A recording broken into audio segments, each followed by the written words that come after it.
Hello and welcome back to the show. I'm currently on a rather swanky tour bus with Kellen from The Story So Far. How you doing, mate? I'm doing well. How are you doing? I'm not too bad, thanks. You guys are currently on your UK tour. Where have you been so far, and where are you going, and how do UK crowds differ from US crowds? We started out in Europe with we went to the Netherlands and Scandinavia, and then a bit of mainland Europe.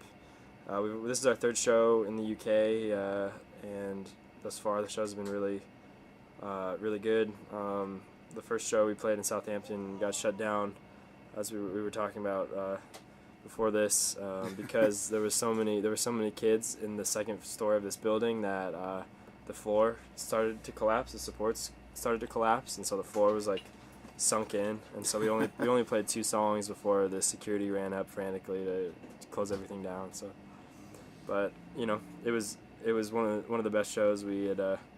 Probably like would have been one of the best shows we played in the UK. Like it was magnificent, like, but then it was cruelly taken away in the form of the floorboards collapsing. So And it's the first time you can say that you actually broke a venue. yeah, actually, like literally the venue's gonna have to renovate to fix their floor. It's probably gonna be like, I don't know, a couple like thousands of dollars to like structure their floor. So, but I mean they they set the capacity, so, but everyone was it's probably the motion of everyone and the sheer weight of it that just kind of did it in. So. And the vibrations and from the amps and stuff probably didn't help either. I mean, I don't think they did as much damage as 500 kids, but go Southampton. You're currently touring your latest album, which is What You Don't See. What are the influences behind it, and what has been the fan reaction? The fan reactions at this point, now that the album's had more time to kind of percolate, with people, it's equal to anything we've released before. I think it was one of those albums that took a minute to grow on people, just because of where we stood with having released an album that people really took on to, and that sort of I guess gave our band the boost to develop into what we are now and what we're doing. So I think as to follow that up and have people, it might have taken people a minute to kind of grow on them and in perspective of the other albums we'd already released, but I mean it's been fine. The album essentially, I mean, like, there's not really like a concept behind it, but I mean, like, in general it's just the idea of everything that the kind of the reality of that is our band and our lives that people don't realize, Yeah. because everything, like, we're very normal people in sort of a unique situation, but like I don't know, people like to mystify, like what we're doing, and they don't understand, that, like, I don't know, the kind of the lives and everything that go like behind the scenes of what it is that they understand is the story so far. So Yeah. It's like kind of the stuff that they see from like maybe backstage videos and stuff, but not what they see on a day-to-day basis. yeah, I mean, we're here living this out, 24 hours a day, 7 days a week, so it's just so much that people don't understand, Yeah. Unfortunately, this summer has just finished. What have you guys been up to during the summer?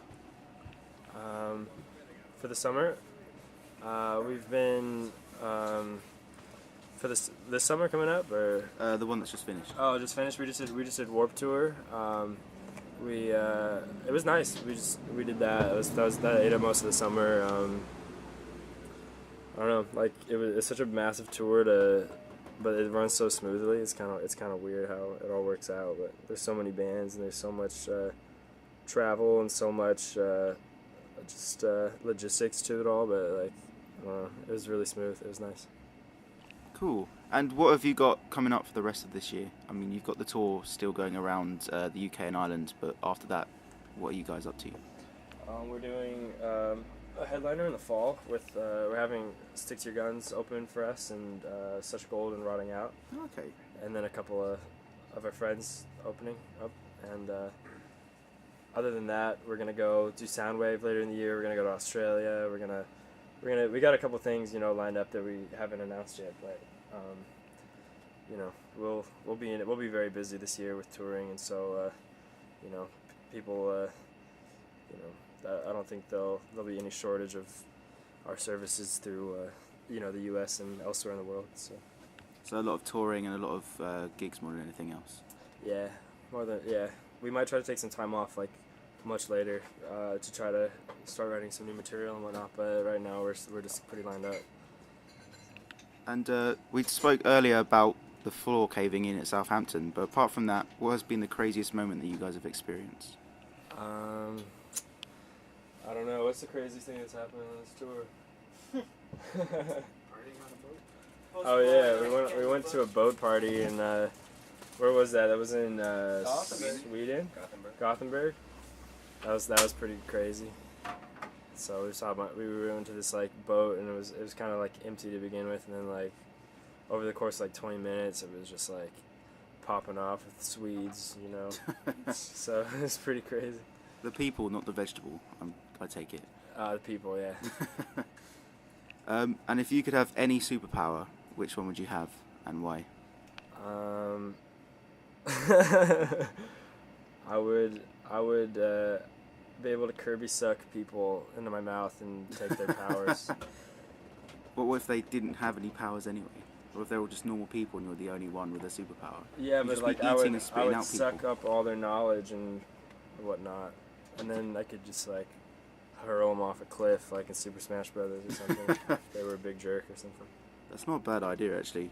I quite like that one. But Kellen, a massive thank you for taking the time out and allowing me to interview you. Good luck with tonight's gig and the rest of the tour as well. Thank you.